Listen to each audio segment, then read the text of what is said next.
आज से बहुत साल पहले कलर्स टीवी पर एक सीरियल आता था ना ना इस देश लाडो। तो उसमें एक समाज में स्त्री के ऊपर किस तरह से अत्याचार होता था उस चीज़ को दर्शाया गया था। तो उसके बाद हमारे समाज में बहुत ही डेवलपमेंट हुए। स्त्रियों को समान अधिकार मिलना शुरू हुआ।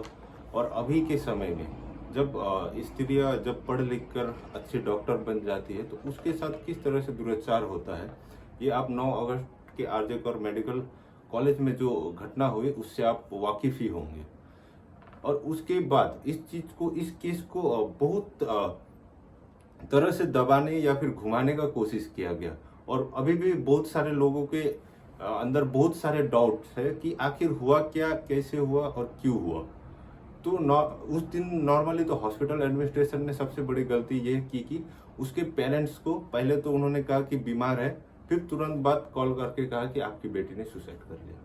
तो ये हॉस्पिटल एडमिनिस्ट्रेशन की बहुत बड़ी गलती है जो उन्होंने झूठ के सहारे इस चीज को दबाने का कोशिश किया।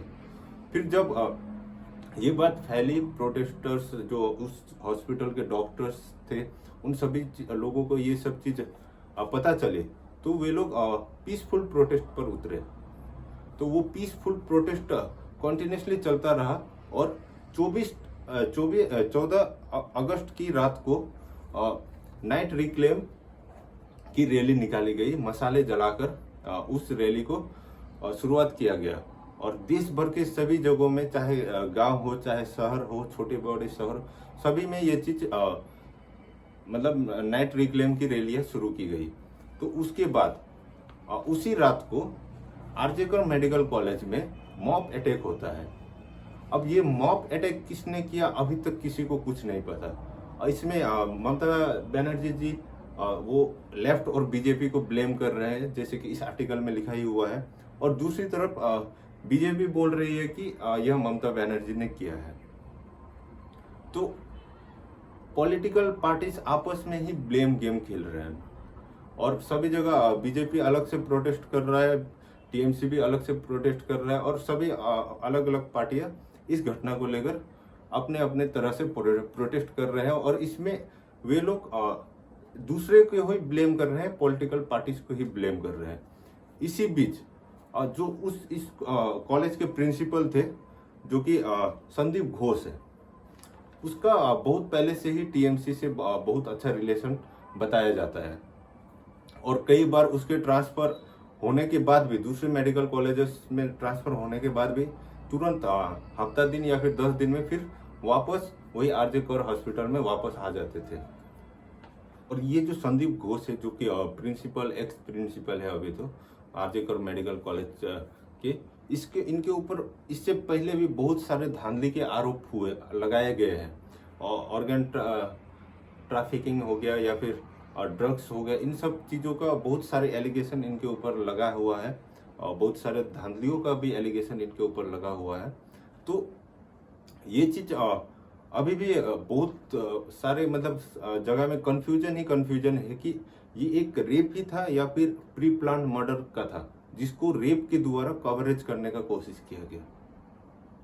क्या ऐसा तो नहीं कि जो हम लोगों के जो डॉक्टर थे जिनका अभी मर्डर हुआ या फिर रेप के बाद मर्डर हुआ, उनको इन सब चीज़ों के बारे में जानकारियाँ थी और शायद वो इन सब चीज़ों का खुलासा करना चाहती थी, जिसके बाद उनको प्री प्लान तरीके से मर्डर करके उसको रेप की तरह दिखाने की कोशिश की गई हो, या फिर ये एक्चुअल में ही रेप ही था।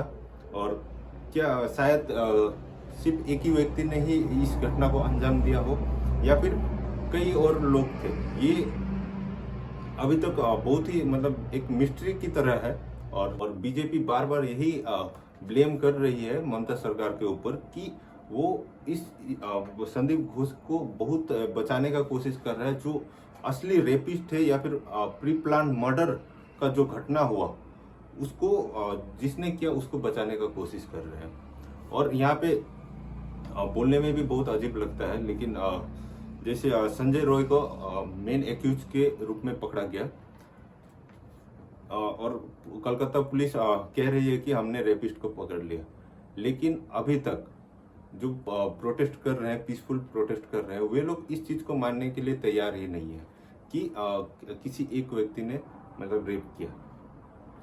क्योंकि जिस तरह से लड़की को जो जिनका मर्डर हुआ और जिनका रेप हुआ, उनको जिस हालत में फैमिली वाले ने देखा, तो उनको मतलब विश्वास ही नहीं हो रहा है कि कोई एक व्यक्ति उस तरह से किसी को मार सकता है। और बहुत सारे मेडिकल रिपोर्ट्स भी आए कि उसमें क्लियरली दिखता है कि किसी एक व्यक्ति ने इस तरह का घटना को अंजाम नहीं दिया होगा। जो संजय रॉय को जो अरेस्ट किया गया, और उसके बाद भी प्रोटेस्टर्स मान ही नहीं रहे कि किसी एक ने इस तरह की घटना को अंजाम दिया होगा। और कई मेडिकल रिपोर्ट भी यह क्लेम करते हैं कि किसी एक व्यक्ति के द्वारा ये घटना अंजाम देना पॉसिबल नहीं है।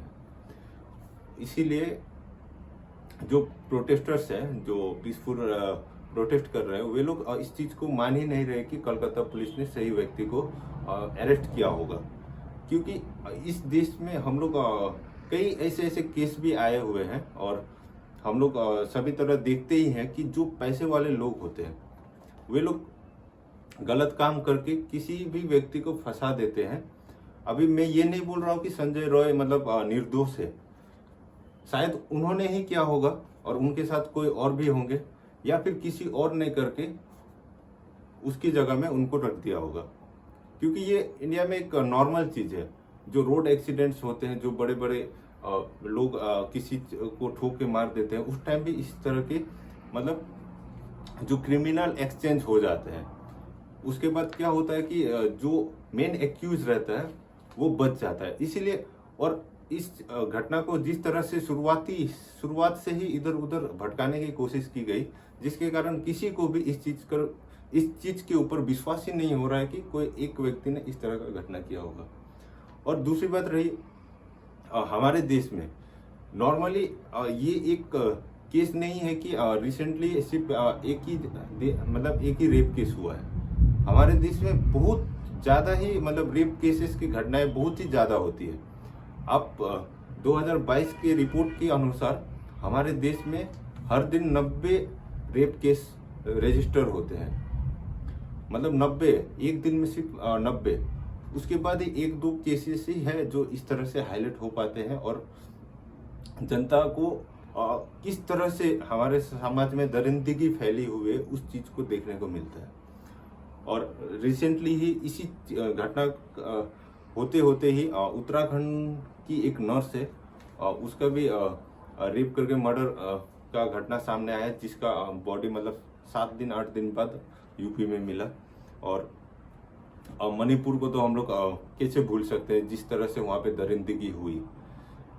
तो औरतों के ऊपर जिस तरह के अत्याचार हो रहे हैं इस देश में, तो हम लोग क्या मतलब इस चीज के लिए कोई अलग कानून होना चाहिए या नहीं होना चाहिए?